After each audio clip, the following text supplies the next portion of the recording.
মোংলা উপজেলাটাই হচ্ছে সুন্দরবনের লাগোয়া। আর এই সুন্দরবন হচ্ছে আমাদের মায়ের মতো। এই সুন্দরবন যদি না থাকতো, দেখেন কত বড় বড় আইলা, সিডার, ফণি, আমফান, ঘূর্ণিঝড়, জলোচ্ছ্বাস আমাদের উপর দিয়ে যায়। যদি হচ্ছে সুন্দরবন তার বুক পেতে আমাদের আগলে না রাখতো, হাজার হাজার মানুষের প্রাণ যেত।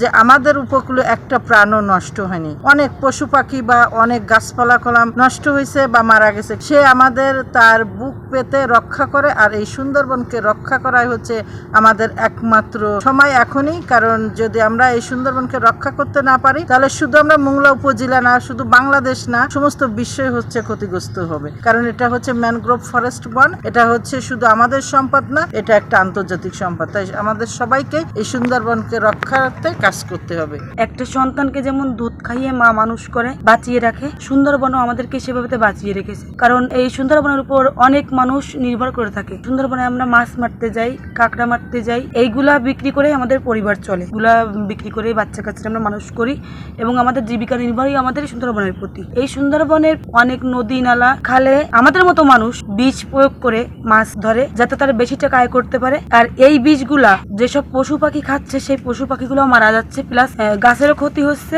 মাছগুলা যে বাজারে বিক্রি হচ্ছে, মাছগুলা খেয়েও কিন্তু অনেক মানুষ অসুস্থ হয়ে পড়তেছে। দেশ বিদেশ থেকে এখানে অনেক পর্যটক আসে, সরকারও এখান থেকে প্রচুর পরিমাণে রাজস্ব পান। এখন সরকারের উচিত এই পর্যটন খাতটা বাঁচিয়ে রাখা, এবং সরকার দেখেন এটা বাঁচানোর পরিবর্তে এটা যেভাবে ধ্বংস হয় সেই ধরনের প্রকল্প করেছে। সুন্দরবনের কাছে তাপবিদ্যুৎ কেন্দ্র, বড় বড় কলকারখানা গড়ে তুলেছে। কিন্তু সরকারের উচিত এই সুন্দরবনকে বাঁচানোর জন্য টেকসই একটা প্রকল্প হাতে নেওয়া, যাতে সুন্দরবনটা বেঁচে থাকে, আমাদের পর্যটন শিল্পটা আরও ভালো হয়। এখন আমরা এসে দেখলাম যে পরিবেশ দেখলাম, আলহামদুলিল্লাহ অনেক সুন্দর পরিবেশ। নতুন কিছু আমরা দেখতেছি, অনেক পরিবেশ, যেমন নতুন গাছ, নতুন কিছু অনেকগুলা দেখলাম। আলহামদুলিল্লাহ আমরা অত্যন্ত আনন্দিত এবং গর্বিত। আমরা মধু সংগ্রহ করি সুন্দরবন থেকে।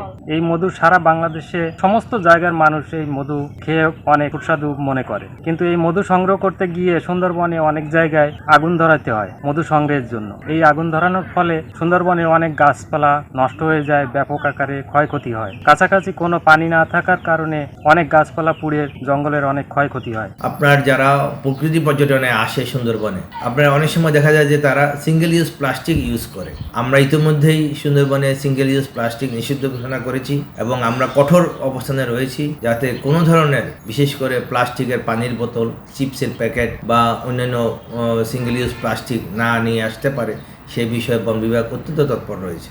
আমরা আশা করি সুন্দরবন দিবস উপলক্ষে সুন্দরবন ভালো থাকুক, আশেপাশে জনগণ ভালো থাকুক এবং সবাই এটার সৌন্দর্য উপভোগ করে এই বিশ্ব ঐতিহ্য সুন্দরবনটাকে আমরা টিকিয়ে রাখি, এটা আমরা সবার কাছে আহ্বান জানাই। এই সুন্দরবনকে আমরা ধ্বংস করছি, মানুষ তার মুনাফা লোভী ব্যবসা বাণিজ্যের কারণে ধ্বংস হচ্ছে, সরকারের অপরিকল্পিত উন্নয়নের ফলে ধ্বংস হচ্ছে, বন্যপ্রাণী হত্যা, বাঘ হত্যা, হরিণ হত্যা, বৃক্ষ নিধন, নানানভাবে সুন্দরবনকে আমরা ধ্বংস করছি।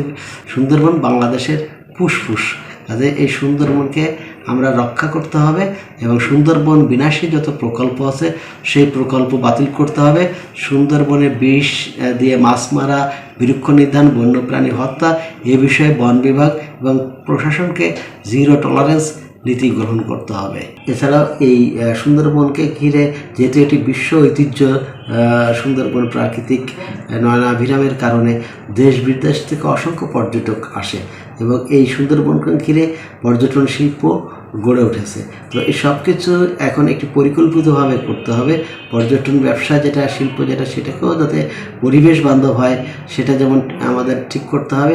পাশাপাশি এই যে সুন্দরবনের এই জলজ যে সকল সম্পদ আছে, মৎস্য সম্পদ সহ অন্যান্য যে সম্পদ আছে যেটার উপর জীবিকা নির্ভর করে আমাদের বনজীবীরা বেঁচে আছে, এই সুন্দরবন সংলগ্ন 10 লক্ষ মানুষ যে সুন্দরবনের উপর নির্ভরশীল, সেই নির্ভরশীল জনগোষ্ঠী সুন্দরবন বাঁচলে এই সকল জনগোষ্ঠীও বাঁচবে।